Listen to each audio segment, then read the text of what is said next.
Nilinaw ni Clea Pineda na walang kinalaman si Jonella Salvador sa kanyang hiwalayan sa dating kasintahan na si Catrice Carol matapos may ugnay ang aktres bilang di umano'y dahilan ng kanilang breakup. Sa panayam ni Boy Abunda, ipinaliwanag ni Clea na nadamay lamang ang pangalan ni Jonella dahil magkasama sila sa pelikulang Open Endings na kasalukuyang palabas sa Cinemalaya Philippine Independent Film Festival. Ipinagtanggol din niya ang aktres at iginiit na walang katotohanan ang mga bali-balitang ito.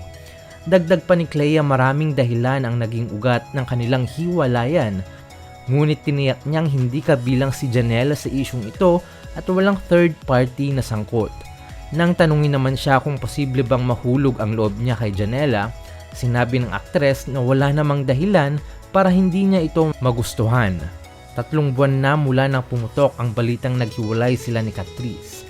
Ayon kay Clea, naka-move on na siya at patuloy na bumubuti ang kanyang kalagayan, bagaman inamin niyang hindi madali ang proseso ng paghilom. Sinabi niya na darating din ang panahon na magiging maayos ang lahat, ngunit sa ngayon ay masyado pa raw sariwa ang lahat at wala pang dahilan para muling magkausap sila ni Catrice.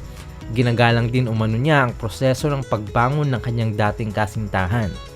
Samantala, una nang nagpayag si Jonella na wala siyang kailangang ipaliwanag tungkol sa mga usap-usapang kumalat tungkol sa kanila ni Clea. Ayon sa aktres, naniniwala siyang hindi nila kailangang magpaliwanag sa publiko tungkol sa mga pribadong bagay at hinayaan na lamang niya ang mga tao na mag-isip ayon sa kanilang pananaw. Idinagdag pa ni Jonella na palagi siyang totoo sa sarili at kung sakaling may nais siyang ibahagi sa hinaharap, ipapakita niya ito ng tapat. Sa ngayon, parehong abala sina Clea at Jonella sa kani-kanilang proyekto habang nananatiling magkaibigan at profesional sa kanilang trabaho sa Open Endings.